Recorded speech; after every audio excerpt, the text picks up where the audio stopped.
अहमद व नसल्ली अला रसूलिल करीम अम्मा बाद औज़ु बिल्लाहि मिनश शैतानिर रजीम बिस्मिल्लाहिर रहमानिर रहीम व मिन आयातिही मनामुकुम बिल्लैलि वन नहारि वब्तिगाउकुम मिन फज़लिही इन्न फ़ी ज़ालिका लआयातिल लिक़ौमिन यस्मऊन। सदक़ल्लाहु मौलाना अज़ीम व सदक़ रसूलुहुन नबियुल करीम। ला इलाहा इल्लल्लाहु मुहम्मदुर रसूलुल्लाह कुर्रतैन बिका या रसूलल्लाह सल्लल्लाहु अलैहि वालैहि वसल्लम। लब्बैक या रसूलल्लाह लब्बैक लब्बैक अल्लाहुम्मा लब्बैक। अज़लतु लैक अब तक अल्लाह सोने दी बेहद हम्द सुना अल्लाह दे प्यारे हबीब ते बेशुमार दुरूद सलाम तो बाद काबिल सादे तराम मुअज़्ज़ज़ सामईन, अज दे दरसे तसव्वुफ़ दे अंदर हिप्नोसिस की है,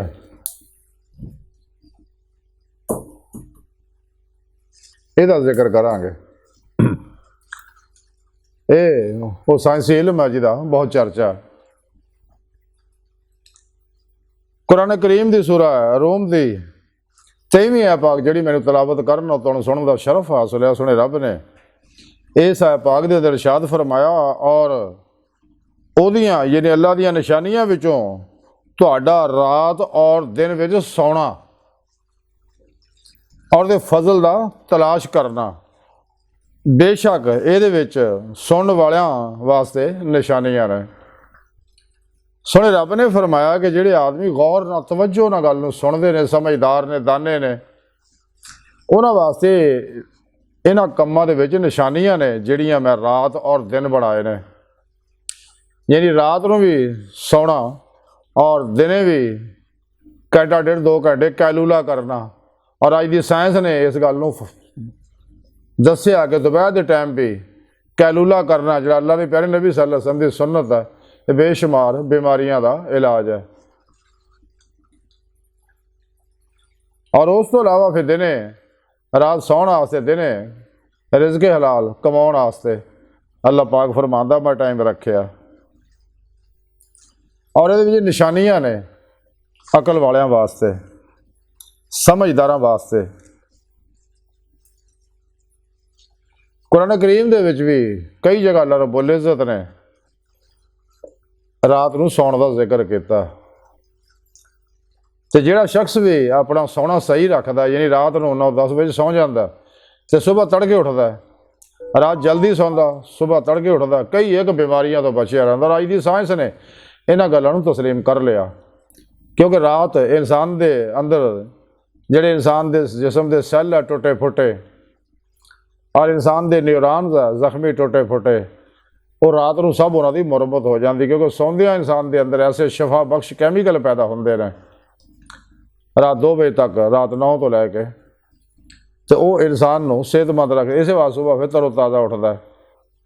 तो जिहड़े इंसान रात नूं देर नाल सौंदे आ, सुबह देर नाल उठते आ, वो मूमन तुसीं देख लो वो जो जिस्मानी रूहानी नफसियाती बीमारियां फसे होणगे। ये नींद अल्लाह रब्बुल इज़्ज़त की बहुत बड़ी नेमत है।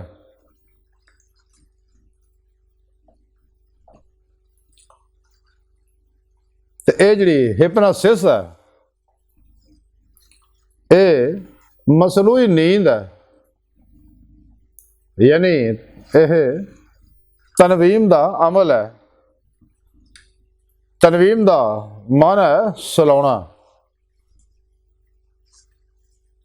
अल्लाह रब्बुल इज़्ज़त इंसान नूं ज़हन की नेमत अता फरमाई है।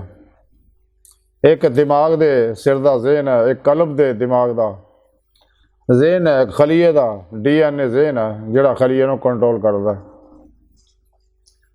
दूसरा हर लहर जिहड़ी उहदे अंदर महदूद ज़हन मौजूद है। और एक गैर मरई लतीफ़ ज़हन जिहड़ा इंसान दे सारे जिसम दे अंदर समाया होया, जिद्दां कोले अंदर अग समाई हुंदी है। और एक गैर मरई लतीफ़ ज़हन जिहड़ा टाइम स्पेस कस्से सकल दी कैद तो आज़ाद है। ये अंदर सोचां भी वो भी इन्हां गल्लां तो आज़ाद है। तो हिप्नोसिस जिहड़ी है ये मसनूई नींद है। और इस वास्ते जदों भी इंसान का शौर, इंसान खुद या कोई आमल अपनी तवज्जो ना और इंसान की तवज्जो ने एक नुकते ते फोकस करके उहदे ज़ारी शौर नूं सुला दिंदा है, उहदे हवास ज़ारी मुअत्तल कर दिंदा है। क्योंकि इंसान के 10% हिस्सा जो शौर है, कॉन्शियस माइंड है, 90% हिस्सा ला शौर है, अनकॉन्शियस माइंड है। इंसान का शौर जोड़ा कॉन्शियस माइंड है, जोड़ा सोचता, समझदा, फैसले करता, अपनिया मर्जियां करता, थकदा भी है, सौंदा भी है, आराम भी करता। लेकिन इंसान के ज़हन का 90% हिस्सा अनकॉन्शियस माइंड वाला शौर है, वो ना सौंदा आ, ना थकदा आ, ना भुलदा आ, ना गलती करता आ। ਉਹਦੇ अंदर जो इंसान के अंदर प्रोग्रामे करे ना, वो अपनी मर्जी करता, जो कुछ भी वो अंदर प्रोग्रामे करते, जो कुछ वो इंस्टॉल करता, जो कुछ वो अंदर सेव करता, तो वैसा ही काम करता मुसलसल। जो भी इंसान चाहे अपने अंदर सेव करके वो चीज़ हासिल कर सकता, अगर अल्लाह चाहे। इंसान आज जो कुछ भी है ये पास्ट दियाँ माजी दियाँ सोचा ने, जी माँ के पेट तो लैके हुण तक इन्हें इरादा तन या गैर इरादी तौर पर अपने अंदर सेव कीतियां हुई ने, वो चो निकलने वाले वेव्स वो अपना काम कर रहे हैं। इंसान जिस भी हालत चा, खुशी चा या गमी चा, दुख चा या सुख चा, अमीरी चा या गरीबी चा, अरूज चा या जवाल चा, चैन चा या बेचैनी चा, ये सब इंसान के अपने अंदर सेव किए प्रोग्राम के नतायज है। तो इंसान को चाहिए कि अपनिया सोचां तौहीदी, मुहम्मदी और कुरानी बना लै, मुस्बत सोचां बना लै, ताकि इंसान बीमारियां, टेंशन, मुसीबत, गमां, परेशानियां तो बचिया रहे। सो अर्ज कर रहा सगा कि तुसी जिन्ने भी गैर मुस्लिम लोग है, क्योंकि साढ़े बुजुर्गों का तरीकाकार तो यह है कि इसमें आज़म अल्लाह का तसव्वुर कराया जाता है और इसमें आज़म अल्लाह का जिक्र कराया जाता, क्योंकि इसमें आज़म अल्लाह तमाम सफाती समात का, तमाम आसमानी किताबों का जामिया है। और इसमें आज़म का तसव्वुर जिक्र जोड़ा जदों इंसान ये अंदर फना हासिल करता, फना फिर जिक्र सुल्तान लज़कार का कमाल हासिल करता, यही जिक्र, यही तसव्वुर, यही जिक्र जाकर नूं मजकूर तक अल्लाह तक पहुँचा के अल्लाह का दीदार करा दिंदा, जिस मकसद वास्ते अल्लाह ने इंसान को पैदा किया। लेकिन इस तो अलावा जिन्हें गैर मुस्लिम ने और साढ़े अंदर मुनाफिक है, जिहड़े इन्हां दे एजेंट है, वो इन्हां इल्मां नूं इस्तेमाल करते आ। ओहो आमल जदों मामूल नूं दे शौर नूं मुअत्तल करना चाहुंदा, क्योंकि हिप्नोसिस जिहड़ी है ये नींद की कैफियत है, जागोमेटिक कैफियत है, यानी नींद और बेदारी की दरम्यानी हालत है। इंसान का शौर मुअत्तल होंदा, लेकिन इंसान जागदा होंदा, उहनूं होश होंदी है, नींद गहरी नहीं होंदी।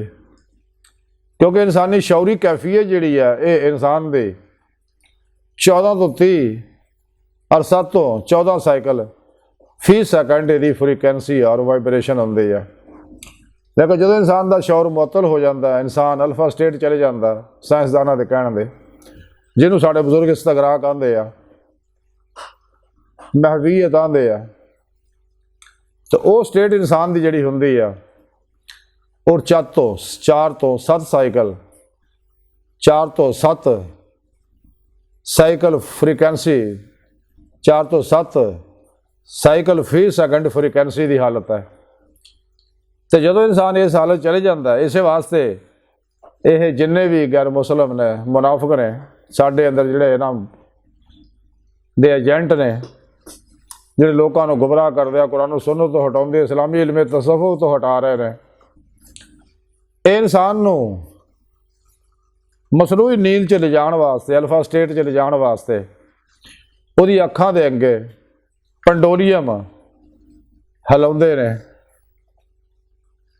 या किसी नुकते की उत्ते उसकी तवज्जो मरकूज कराउंदे, या आईना बीनी कराउंदे आ, या बलोर बीनी कराउंदे आ, यानी किसी एक पॉइंट के उत्ते ਉਹਨੂੰ फोकस करते हैं और खुद अपने जहन तो ਉਹਦੀ तरफ लहरा नींद दियाँ मुंतकिल करते हैं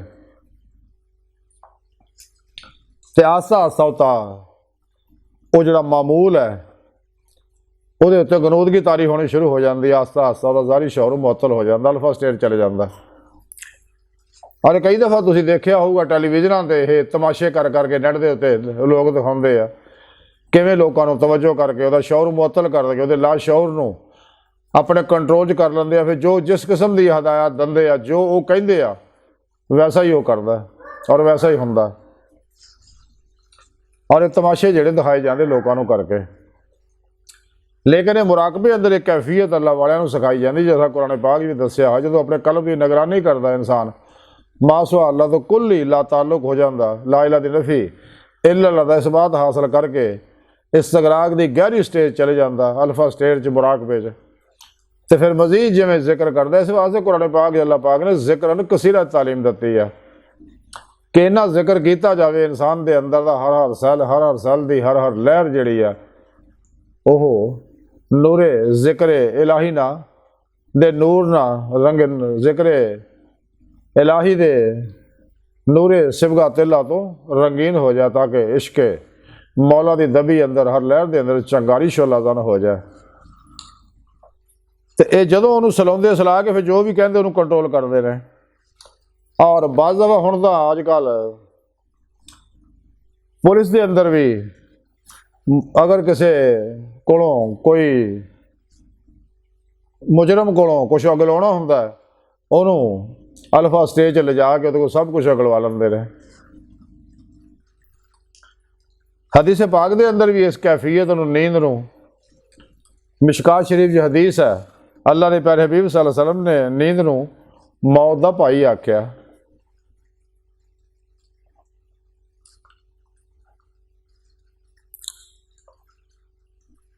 इस तरह ही बाद लोग इसका गलत इस्तेमाल करते हैं, लोगों को धोखा देंगे आ, औरतों मर्दों उन्होंने को फिर नाजायज़ फायदे उठाते हैं।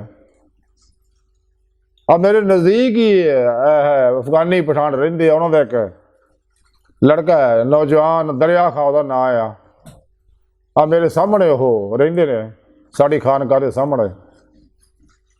इन्हें मोबाइलों की दुकान पाई हुई सी ते मेरे को आया, कहता पीर साहब मैंने लुट लिया, को दुआ करो मेरी मदद करो, मेरा सब कीमती चीज़ा लुट के लै गया। मैं क्या किवें? उन्हें मैं दसिया, कहता कोई दो बंदे मेरे को आए, एक ने आके मैनू गली ला लिया और इन्ना मुसलसल मेरे नाल गल्लां कीतियां, मैनू अपनी तरफ मतवजो किया। एक परे दूर बेंच के उत्ते बैठा वो मेरे ज़हन की तरफ मतवजो रहा, तो आस्ता आस्ता मैं देखा कि मेरे ते गनूदगी तारी होने लग पई। ते और जदों उन्होंने देखा कि मैं अल्फा स्टेज चला गया और उन्होंने मेरे लाशौर को कंट्रोल कर लिया, तो मैनू कहते पैसे कढ़ दे जो कुछ है। कहता मैं सारे पैसे कढ़ के उन्होंने देते जो सेल की सी, कीमती मोबाइल भी मैं चक के उन्होंने फड़ाते, जो कही गए मैं करी गया। तो मैं सब कुछ उन्होंने दे दिता, उन्होंने सब कुछ अपना समेटिया फटाफट दुकान तो बाहर निकले। तीसरा आदमी बाहर मोटरसाइकिल से खलोता सी, पिछे दो बैठे आओ गए तो आओ गए। तो मैनू आस्ता आस्ता जिमें होश आई तो मैं देखा भी ये मेरे नाल की हो गया। ये वो कैफियत है कि बाद लोग ये गलत फायदा उठाते। मेरे अपने एक दरवेश आ मुरीद है, वो एक दिन शहर फैसलाबाद बाजार चंग बाजार गए कोई सौदा लैना, तो उत्थे उन्होंने 3-4 बंदे मिल गए। वो कहने लगा एक बंदा तो मैनू गली ला लिया उन्हें, और इदा गली लाया मुसलसल मुसलसल उन्होंने मैनू अपनी तरफ मतवजो रखा। दो मेरे सजे खपे खलो गए, तो वो मेरे ज़हन की तरफ निगाह टका ली उन्होंने, तो मेरे उत्ते आस्ता आस्ता कहना गनूदगी कैफियत तारी हो गई, तो मेरा शौर मुअत्तल हो गया, यानी मैं अल्फा स्टेज चला गया। तो मैनू वो कहने लगे कि जो कुछ तेरे पैसे है कि सब दे दे। मैं जो कुछ अपने सारे पैसे उन्होंने दे दिते। वो कहना उस वेले रश से रश के रफू चक्कर हो गए। तो मैं उत्थे खलोता रहा आस्ता आस्ता, जिवें मेरे हवास बहाल होए, तो मैं देखा कि मेरे नाल की हो गया। इस तरह कोई लोग ये गलत फायदा उठाते हैं, यानी तवज्जो नाल। जिवें सुल्तान महमूद गजनवी सोमनाथ के मंदिर को फतह करने वास्ते हिंदुस्तान से हमला करता सीगा, ਤੇ ਇੱਥੇ ਦੇ ਬਾਦਸ਼ਾਹਾਂ ਨੇ ਜੋਗੀਆਂ ਨੂੰ ਆਖਿਆ ਯਾਰ ਇਸ ਬੰਦੇ ਦਾ ਕੁਝ ਕਰੋ, ਹਟਦਾ ਨਹੀਂ ਹੈਗਾ। ਉਹਨਾਂ ਮਹਿਮੂਦ ਗਜ਼ਨਵੀ ਦਾ ਬੁੱਤ ਬਣਾਇਆ, ਇੱਕ ਗਾਰ 'ਚ ਬਹਿ ਗਏ, ਉਹਦੇ ਉੱਤੇ ਤਵੱਜੋ ਕਰ ਲਈ। ਮਨਫੀ ਨੈਗੇਟਿਵ ਐਨਰਜੀਆਂ ਉਹਦੇ ਬੁੱਤ ਦੀ ਰਾਹੀਂ ਸੁਲਤਾਨ ਮਹਿਮੂਦ ਗਜ਼ਨਵੀ ਤਰਫ ਮੁੰਤਕਿਲ ਕਰਨਾ ਸ਼ੁਰੂ ਕਰਤੀਆਂ। ਸੁਲਤਾਨ ਮਹਿਮੂਦ ਗਜ਼ਨਵੀ ਬਿਮਾਰ ਰਹਿਣ ਲੱਗ ਗਿਆ, ਬੜੇ ਇਲਾਜ ਕੀਤੇ, ਨਾ ਸ਼ਿਫਾ ਹੋਈ। ਆਖਰ ਅੱਲਾ ਵਾਲੇ ਤਰਫ ਰਜੂ ਕੀਤਾ। ਉਹਨਾਂ ਦੱਸਿਆ ਵੀ ਹਿੰਦੁਸਤਾਨ 'ਚ ਫਲਾਂ ਗਾਰ ਦੇ ਅੰਦਰ ਕੁਛ ਬੰਦੇ ਬੈਠੇ ਆ ਜਿਹੜੇ ਤੁਹਾਨੂੰ ਨੈਗੇਟਿਵ ਐਨਰਜੀਆਂ ਮੁੰਤਕਿਲ ਕਰ ਰਹੇ ਆ, ਜ਼ਹਿਰੀਲੀਆਂ, ਜਿਹਦੀ ਵਜ੍ਹਾ ਤੁਸੀਂ ਬਿਮਾਰ ਹੋ, ਤੇ ਜਦ ਤੱਕ ਉਹ ਨਾ ਹਟਣਗੇ ਤੁਹਾਨੂੰ ਆਰਾਮ ਨਹੀਂ ਆ ਸਕਦਾ। ਖੈਰ ਉਹਨੇ ਬੰਦੇ ਭੇਜੇ, ਜਾ ਕੇ ਉਹਨਾਂ ਬੰਦਿਆਂ ਨੇ ਗਾਰ ਦੇ ਵਿੱਚ ਉਹਨਾਂ ਬੰਦਿਆਂ ਨੇ ਫਿਰ ਮਾਰਤਾ, ਬਹੁਤ ਤੋੜਤਾ, ਤੇ ਮਹਿਮੂਦ ਗਜ਼ਨਵੀ ਜਿਹੜਾ ਉਹ ਸ਼ਫਾਯਾਬ ਹੋ ਗਿਆ। ਬਹਰਹਾਲ ਇਸੇ ਤਰ੍ਹਾਂ ਹੀ ਕੋਈ ਲੋਕ ਇਸ ਇਲਮ ਤੋਂ, ਹਿਪਨਾਸਿਸ ਤੋਂ ਗਲਤ ਫਾਇਦਾ ਉਠਾਉਂਦੇ ਆ, ਤੇ ਕਦੇ ਵੀ ਕਿਸੇ ਚੀਜ਼ ਤੋਂ ਗਲਤ ਫਾਇਦਾ ਨਹੀਂ ਉਠਾਉਣਾ ਚਾਹੁੰਦਾ। ਛੁਰੀ ਜਿਹੜੀ ਹੈ ਸਬਜ਼ੀਆਂ ਕੱਟਣ ਵਾਸਤੇ ਬਣਾਈ ਆ, ਨਾ ਕਿ ਲੋਕਾਂ ਦੇ ਢਿੱਡ ਪਾੜਨ ਵਾਸਤੇ। ਪਿਸਤੌਲ ਆਪਣੀ ਹਿਫਾਜ਼ਤ ਵਾਸਤੇ ਬਣਾਇਆ, ਨਾ ਕਿ ਐਵੇਂ ਲੋਕਾਂ ਨੂੰ ਨਜਾਇਜ਼ ਗੋਲੀਆਂ ਮਾਰਦਾ ਫਿਰੇ ਬੰਦਾ। ਜ਼ਹਿਰ ਅੱਲਾ ਨੇ ਪੈਦਾ ਇਸ ਵਾਸਤੇ ਕੀਤੀ ਤਾਂ ਕਿ ਤਰਿਆਕ ਕਰਕੇ ਦਾ ਕੁਸ਼ਤਾ ਬਣਾ ਕੇ ਬਿਮਾਰੀਆਂ ਦਾ ਇਲਾਜ ਕਰੋ, ਨਾ ਕਿ ਲੋਕਾਂ ਨੂੰ ਜ਼ਹਿਰ ਖਿਲਾ ਕੇ ਮਾਰ ਦਿਓ। ਇਸੇ ਤਰ੍ਹਾਂ ਹੀ ਇਹ ਸਲਾਹੀਅਤ ਅੱਲਾ ਪਾਕ ਨੇ ਇਨਸਾਨ ਦੇ ਅੰਦਰ ਰੱਖੀ ਆ ਹਿਪਨਾਸਿਸ ਦੀ, ਤੇ ਇਨਸਾਨ ਨੂੰ ਚਾਹੀਦਾ ਇਹਦਾ ਗਲਤ ਫਾਇਦਾ ਨਾ ਉਠਾਏ। ਅਗਰ ਕੋਈ ਅੱਲਾ ਪਾਕ ਨੇ ਜਿਹੜੇ ਜ਼ਿਕਰ ਕਸੀਰ ਦੀ ਦਵਾਮ ਕਲਬੀ ਜ਼ਿਕਰ ਹਜ਼ੂਰ ਦੀ ਅੱਲਾ ਵਾਲੇ ਤਾਲੀਮ ਦਿੰਦੇ ਆ, ਸਿਰਫ ਇਸੇ ਵਾਸਤੇ ਦਿੰਦੇ ਆ ਤਾਂ ਕਿ ਜਦੋਂ ਇਨਸਾਨ ਹਰ ਵੇਲੇ ਜ਼ਿਕਰ 'ਚ ਰਹਿੰਦਾ, ਜਿਵੇਂ ਹਜ਼ੂਰ ਸੁਲਤਾਨ ਬਾਬੂ ਫਰਮਾਉਂਦੇ ਕਿ ਹਰਦਮ ਜ਼ਿਕਰ ਸੱਜਣ ਦੇ ਅੰਦਰ ਕੁੱਲ ਜਹਾਨ ਭੁਲਾਵਣ। ਮੀਆਂ ਮੁਹੰਮਦ ਬਖਸ਼ ਫਰਮਾਉਂਦੇ ਕਿ ਹਰਦਮ ਜ਼ਿਕਰ ਇਹ ਮੈਂ ਫਾਇਦਾ ਦੱਸਣ ਡਿਆ ਕਿ ਇਹਨਾਂ ਲੋਕਾਂ ਤੋਂ, ਹਮਲਿਆਂ ਤੋਂ ਕਿੱਦਾਂ ਇਨਸਾਨ ਬਚ ਸਕਦਾ। ਉਹਦੇ ਬਚਣ ਦਾ ਤਰੀਕਾ ਸੋਹਣੇ ਰੱਬ ਨੇ ਕੁਰਾਨ 'ਚ ਦੱਸਿਆ, ਮੇਰੇ ਪਿਆਰੇ ਨਬੀ ਸੱਲੱਲਾਹੁ ਅਲੈਹਿ ਵਸੱਲਮ ਦੱਸਿਆ।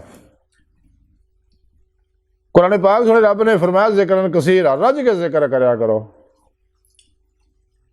ਔਰ ਅੱਲਾ ਵਾਲੇ ਪੀਰੋ ਮੁਰਸ਼ਦ ਦਵਾਮ ਕਲਬੀ ਜ਼ਿਕਰ ਹਜ਼ੂਰ ਦੀ ਤਾਲੀਮ ਦਿੰਦੇ ਆ। ਹਜ਼ੂਰ ਸੁਲਤਾਨ ਬਾਬੂ ਰਹਿਮਤੁல்லாਹ ਅਲੈਹ ਫਰਮਾਉਂਦੇ ਕਿ ਜੋ ਦਾ ਮੁਕਾਫਲ ਸੋ ਦਾ ਮੁਕਾਫਰ, ਸਾਨੂੰ ਮੁਰਸ਼ਦ ਹੀ ਉਹ ਪੜਾਇਆ ਹੋ।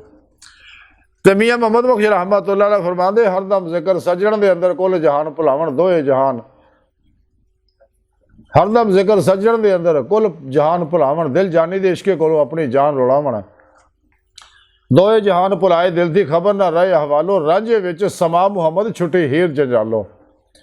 ਹਜ਼ੂਰ ਹਾਜੀ ਨੋਸ਼ਾ ਗੰਜ ਬਖਸ਼ ਰਹਿਮਤੁல்லாਹ ਅਲੈਹ ਫਰਮਾਉਂਦੇ ਨੇ ਅੱਲਾ ਅੱਲਾ ਇੰਨੀ ਕਹੋ ਅੱਲਾ ਰਹੇ ਤੂੰ ਨਾ ਰਹੋ, ਯਾਨੀ ਫਰਾਫ ਜ਼ਿਕਰ ਸੁਲਤਾਨ ਲਜ਼ਕਾਰ ਦਾ ਕਮਾਲ ਹਾਸਲ ਕਰੋ, ਤਾਂ ਕਿ ਫਿਰ ਤੁਹਾਨੂੰ ਇਹ ਜ਼ਿਕਰ ਜ਼ਾਕਰ ਨੂੰ ਮਜ਼ਕੂਰ ਤੱਕ ਅੱਲਾ ਤੱਕ ਪਹੁੰਚਾ ਕੇ ਅੱਲਾ ਦਾ ਦੀਦਾਰ ਕਰਾ ਦੇ। ਇਸੇ ਦੁਨੀਆ 'ਚ ਦਿਲ ਦੇ ਆਏ ਨੇ, ਦਿਲ ਦੀਆਂ ਅੱਖਾਂ ਨਾਲ। ਬਹਰਹਾਲ ਇਹ ਜ਼ਿਕਰ ਕਸੀਰ ਦੀ ਤਾਲੀਮ ਇਸ ਵਾਸਤੇ ਦਿੱਤੀ ਅੱਲਾ ਪਾਕ ਨੇ ਤਾਂ ਕਿ ਇਨਸਾਨ ਸ਼ੈਤਾਨੀ ਹਮਲਿਆਂ ਤੋਂ ਬਚਿਆ ਰਹੇ। ਤੇ ਜਿਹੜਾ ਬੰਦਾ ਜ਼ਿਕਰ ਕਸੀਰ ਕਰਦਾ ਰਹਿੰਦਾ ਤੇ ਕੋਈ ਸ਼ਖਸ ਵੀ ਆਪਣੀ ਮਨਫੀ ਤਵੱਜੋ ਨਾਲ ਉਹਨੂੰ ਲੁੱਟ ਨਹੀਂ ਸਕਦਾ। ਕਿਉਂ ਕਿ ਉਹ ਜ਼ਿਕਰ ਕਰ ਰਿਹਾ, ਜ਼ਿਕਰ ਦਾ ਨੂਰ ਉਹਦੇ ਅੰਦਰ ਆ ਰਿਹਾ। ਜਿਵੇਂ ਹੀ ਉਹਦੀਆਂ ਨੈਗੇਟਿਵ ਐਨਰਜੀਆਂ ਇਸ ਤਰਫ ਆਉਣਗੀਆਂ, ਸ਼ੈਤਾਨ ਦੀਆਂ ਐਨਰਜੀਆਂ ਨੈਗੇਟਿਵ ਇਸ ਤਰਫ ਆਉਣਗੀਆਂ, ਫੌਰੀ ਉਹ ਜਲ ਜਾਣਗੀਆਂ, ਕਿਉਂਕਿ ਉਹਦਾ ਹਾਲਾ ਨੂਰੀ ਇੰਨਾ ਜ਼ਬਰਦਸਤ ਤਾਕਤਵਰ ਮਜ਼ਬੂਤ ਬਣ ਜਾਂਦਾ ਕਿ ਜਿਹੜੀ ਵੀ ਕੋਈ ਮਨਫੀ ਨੈਗੇਟਿਵ ਐਨਰਜੀ ਇੱਦਾਂ ਦੇ ਲੁੱਟਣ ਵਾਲੇ ਲੋਕਾਂ ਦੀ, ਗੰਦਿਆਂ ਲੋਕਾਂ ਦੀ ਆ ਜਾਂਦੀ ਆ, ਉਹ ਐਨਰਜੀਆਂ ਫੌਰਨ ਉਹ ਹਾਲਾ ਉੱਪਰ ਹੀ ਚਲਾ ਦਿੰਦਾ, ਅੰਦਰ ਨਹੀਂ ਆਉਣ ਦਿੰਦਾ। ਇਸੇ ਵਾਸਤੇ ਜ਼ਿਕਰ ਦੀ ਤਾਲੀਮ ਬਾਰ-ਬਾਰ ਜ਼ਿਕਰ ਕਸੀਰ ਦੀ ਅੱਲਾ ਨੇ ਆਖਿਆ ਤਾਂ ਕਿ ਇਹ ਨੂਰ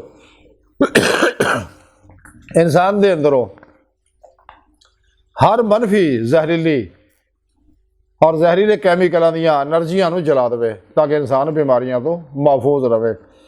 ਇਨਸਾਨ ਦੇ ਜਿਸਮ ਦੇ ਅੰਦਰ ਮੌਜੂਦ ਪਾਣੀ ਦੇ ਟੁੱਟੇ ਫੁੱਟੇ ਕ੍ਰਿਸਟਲ ਜ਼ਖਮੀ ਬਿਮਾਰ ਜਿਹੜੇ ਆ ਉਹਨਾਂ ਨੂੰ ਇਹ ਨੂਰ ਸਿਹਤਮੰਦ ਕਰ ਦੇਵੇ। ਇਸ ਵਾਸਤੇ ਜ਼ਿਕਰ ਕਸੀਰਾ ਦੀ ਤਾਲੀਮ ਦਿੱਤੀ ਆ ਤਾਂ ਕਿ ਇਨਸਾਨ ਜਿਹੜਾ ਇਹਨਾਂ ਚੀਜ਼ਾਂ ਤੋਂ ਬਚਿਆ ਰਹੇ। ਤੇ ਹਿਪਨੋਸਿਸ ਦੇ ਜ਼ਰੀਏ ਇਨਸਾਨ ਬੇਸ਼ੁਮਾਰ ਫਾਇਦੇ ਹਾਸਲ ਕਰਦੇ ਆ ਕਿ ਇਨਸਾਨ ਅਗਰ ਕਿਸੇ ਹਾਮਲਾ ਔਰਤ ਨੂੰ ਹਮਲ ਦੇ ਦੌਰਾਨ, ਪੈਦਾਇਸ਼ ਦੇ ਦੌਰਾਨ ਬੱਚੇ ਦੀ, ਉਹਦੇ ਅੰਦਰੋਂ ਉਹਨੂੰ ਹਿਪਨਾਟਾਈਜ਼ ਕਰਕੇ ਉਹ 'ਚੋਂ ਉਹਦੇ ਲਾਜ ਸ਼ੌਰ 'ਚ ਕੈਫੀਅਤ ਬਿਠਾ ਦੇਵੇ ਕਿ ਤੈਨੂੰ ਦਰਦ ਨਹੀਂ ਹੋਏਗਾ, ਅਲਹਮਦੁਲਿਲਾ ਪੈਦਾਇਸ਼ ਦੇ ਵਕਤ ਉਹਨੂੰ ਕੋਈ ਦਰਦ ਨਹੀਂ ਹੋਏਗਾ। ਇਸੇ ਤਰ੍ਹਾਂ ਅਗਰ ਔਰ ਯੂਰਪ 'ਚ ਸਾਰੇ ਕੰਮ ਕੀਤੇ ਜਾ ਰਹੇ ਆ ਇਸ ਵੇਲੇ ਬਗੈਰ ਦਵਾ ਤੋਂ, ਕਿਉਂਕਿ ਤਾਂ ਕਿ ਦਵਾਈਆਂ ਦੇ ਸਾਈਡ ਇਫੈਕਟ ਜਿਹੜੇ ਆ ਉਹ ਪੈਦਾ ਨਾ ਹੋਣ। ਇਸੇ ਤਰ੍ਹਾਂ ਅਗਰ ਕਿਸੇ ਦਾ ਆਪਰੇਸ਼ਨ ਕਰਦੇ ਤਾਂ ਉਹਨੂੰ ਹਿਪਨਾਟਾਈਜ਼ ਕਰਕੇ ਉਹਦੇ ਅੰਦਰੋਂ ਦਰਦ ਦਾ ਅਹਿਸਾਸ ਖਤਮ ਕਰ ਦਿੱਤਾ ਜਾਂਦਾ ਔਰ ਉਹਦਾ ਆਪਰੇਸ਼ਨ ਕਰੋ, कर दिता जाता, उन्होंने कोई भी नुकसान नहीं होंदा। कराची च एक अल्लाह वाले का ऑपरेशन लगे करते, डॉक्टर कह लगे भी आ टीके तुहानूं लाने ताकि तुहानूं बेहोशी तारी हो जाए। वो कह लगा मैनूं बेहोश करने की कोई लोड़ नहीं हैगी, तो तुसीं मेरा इलाज करो, सिर्फ चंद मिनट ठहर जाओ, चंद मिनटां बाद मेरा तुसीं ऑपरेशन कर दिओ। उन्हों की लत्त कटड़ी सी, वो अखां बंद करके दुरूद पाक लापे पढ़न, आस्ता आस्ता दुरूद पाक पढ़ते पढ़ते अल्फा स्टेट चले गए। तो उस तो बाद डॉक्टर ने उसकी लत्त कटती, और उस तो बाद आस्ता आस्ता वो फिर दोबारा होश आ गए, देखा कि उसकी लत्त कटी हुई है, और वो हैरान हो गए कि बाबे तो कोई तकलीफ भी नहीं हुई, दर्द भी नहीं होया, की वजह? उन्होंने दसिया मैं नबी पाक की तरफ तवज्जो सगा, दरूद पाक पढ़ रहा सगा, और नबी पाक को मैं नूर अपने अंदर लै रहा सगा, तो मैं गनूदगी और इस्तगरा के चला गया सगा, मेरा जारी हवास ही मुअत्तल हो गए, तो इस वास्ते मैनूं पता ही नहीं मेरे जिस्म नाल की हो रहा। ये वो हिप्नोसिस की कैफियत है, ये वो मसनूई नींद है जिहड़ी इंसान अपने उत्ते तारी कर लैंदा है। क्योंकि जदों इंसान दे अंदर जिवें रात को इंसान सौंदा है, उहदे अंदर मैलाटोनिन के कैमिकल पैदा होने लग पैंदे आ, और ये इंसान के अंदर गनूदगी तारी करते हैं। ये मैलाटोनिन कैमिकल जड़े आ जो दिमाग 'च पैदा होंदे आ। जदों इंसान रात को सौंदा है, अखां बंद करदा, कमरे 'च हनेरा, हल्की लाइट कर लैंदा, जिवें अखां देखदियां हनेरा, वो फौरी दिमाग को सिग्नल दिंदियां ने, दिमाग उस वेले ही मैलाटोनिन कैमिकल पैदा लग पैंदा करना, जिहड़ा आस्ता आस्ता आस्ता इंसान ते गनूदगी तारी लग पैंदा करना लग पैंदा। पहले इब्तदाई नींद हुंदी आ जिन्हों थीटा स्टेट कहते आ, फिर गहरी नींद हो जाती आ जिन्हों डेल्टा स्टेट कहते हैं, तो निसफ साइकिल फ्रीकैंसी तो बाद फिर मौत का सफ़र शुरू हो जाता है। बहरहाल इंसान नूं चाहिए अल्लाह पाक ने ताकत दी है, ये को नजायज़ फायदा ना उठाए। तो सच्चा थेरापिस्ट जिहड़ा वो जदों अपने मामूल नूं हिपनाटाइज कर लैंदा, अल्फा स्टेज ले जाता, तो उहदियां बेशुमार बीमारियां का इलाज करते हैं ये थेरापिस्ट जिहड़े आ। लेकिन बाद गंदे लोग जिहड़े आ वो इहदा गलत फायदा भी उठाउंदे आ। इस वास्ते ऐसे लोगों को बचना चाहिए। उहदे बचण का वाहद तरीका जिक्र कसीर है कि इंसान जुबानी जिक्र करता रहे, लसानी, या साह ना जिक्र पासन फास करता रहे, साह अंदर जाए अल्लाह बाहर निकले हो, या दिल की हर धड़कन ना अल्लाह अल्लाह अल्लाह करता रहे, तो इंशाअल्लाह कोई भी किड्डा भी हिप्नोटिज्म का मिसमरिज्म का माहिर होएगा, काले इल्मां का माहिर होएगा, वो कदे भी इंसान ते हावी नहीं हो सकता। इस वास्ते अल्लाह वाले दवाम कलबे जिक्र हजूर की तालीम दिंदे आ। इन्हां लोगों के हमलों तो शैतानी हमलों तो बचण का बहुत तरीका जिक्र कसीर है। तो अल्लाह सोने की बारगाह दिल की गहराइयां दुआ कि अल्लाह सोने हस्ता बड़े हकीर पर तकसीर माड़े कमज़ोर कम इल्म आजिज़ मस्कीन बेसहारा इंसान आ स्वाए पिरो पेशवा दे तेरे प्यारे हबीब सल्लल्लाहु अलैहि वसल्लम दे तेरी सोहनी पाकज़ात दे मौला सोहणिया साडा कोई सहारा नहीं, सानू तेरे अलावा किसी होर सहारे की लोड़ भी नहीं है। साडे वास्ते तू काफ़ी है, क्योंकि बाकी सब हवस ही आ। अल्लाह सोहणिया साड़ियां खतां गुनाह गलतियां लक्ष्यां माफ़ फरमाए, सानू मुराकबे अंदर अपनी रूह कुव्वत परवाज पैदा करने की तौफीक अता फरमाए। क्योंकि हिप्नोसिस जिहड़ा अल्लाह वाले तां ही सिखाउंदे आ ताकि रूह कुव्वत परवाज पैदा हो जाए। रूह पीर पेशवा की मदद नाल, अल्लाह के प्यारे हबीब की मदद नाल, अल्लाह के फजल तौफीक नाल, अल्लाह के अता करदा नूर नाल कचहरी मुस्तफा च पहुँचे, फिर आप सल्लल्लाहु अलैहि वसल्लम की मदद नाल हज़ूरी खुदा जाके दीदे मौला की नेमत हासिल करे। इसे दुनिया दिल दे आईने दिल दियां अखां नाल अल्लाह सोहणिया सानू अपने दायमी ददार की नेमत उज़मत दौलत कुबरा अता फरमाए।